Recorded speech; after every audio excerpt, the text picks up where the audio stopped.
Hello, it's Saturday the 12th of November and this is your Birmingham News Weekend magazine. Now, I'm here with you at this time every week to take a look at what's going on around our area of Birmingham, Solihull, the Black Country and beyond.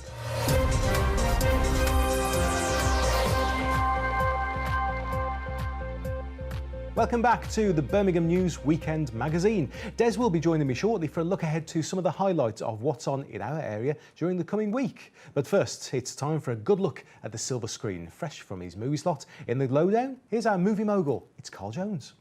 Time now to take a look at what's hot and possibly what's not at West Midlands cinemas this weekend. I'm at the Light Cinema in Walsall, rounding up the action from the world of cinema at the moment. There's no doubt about the movie everyone's talking about this weekend. That's a film called Arrival, starring Amy Adams as someone who's trying to communicate with aliens who've mysteriously appeared on the skyline. Jeremy Renner and Forrest Whitaker are also in the cast of this one. This film is directed by Denis Villeneuve, who was the man behind one of my favourite films last year, Sicario. And if you really like your sci-fi, this is probably one of the highlights of the year, I think. It's got flavours of 2001: A Space Odyssey about it a little bit, so a good thumbs up for that one this weekend.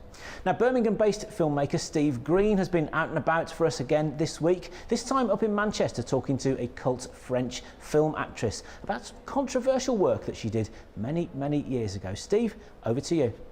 Hi Carl, I'm here in Manchester for the 27th International Festival of Fantastic Films, the UK's longest running festival of fantastic cinema. At the tender age of 22, the French actress Edith Scob starred in Georges Franju's controversial 1960 thriller Eyes Without a Face. Because that was the same year that Hitchcock did Psycho and Michael Powell did Peeping Tom. It was quite a year for making films that were very striking, that perhaps were somewhat ahead of their time. The audiences were not quite ready for them yet. Yes, when the film was was projected, people were vanishing. It was they were not habitués. Yes, they were surprised to the. What's remarkable is that it's only your second screen appearance, and yet you're able to show so much just through your eyes.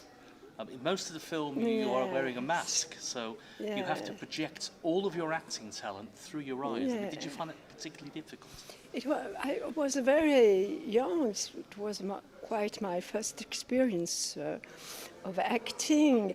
And I didn't really realize it was such a chance for me to be such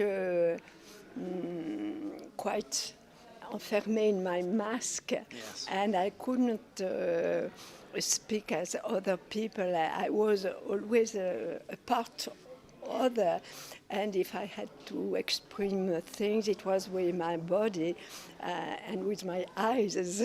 That's all. It seems to make it more powerful, though, because you have only got that very small area to work with, and yet you are able to project such a powerful performance. Yes, it was very special as well, but I didn't realize that because I was very young and I didn't realize it was such a strange film.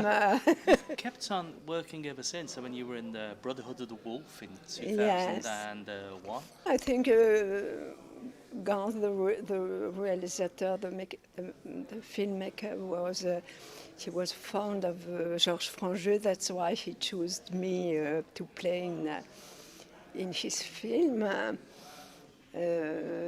I've made a lot of things different during all the time because I made a lot of theatre. And well, it's a pleasure to meet you. Thank you. And to put the real eyes to the real face. Thank you. We'll be back with more movie news and views next week. Thanks, Carl, and you can see Carl again during the Lowdown all through the coming week.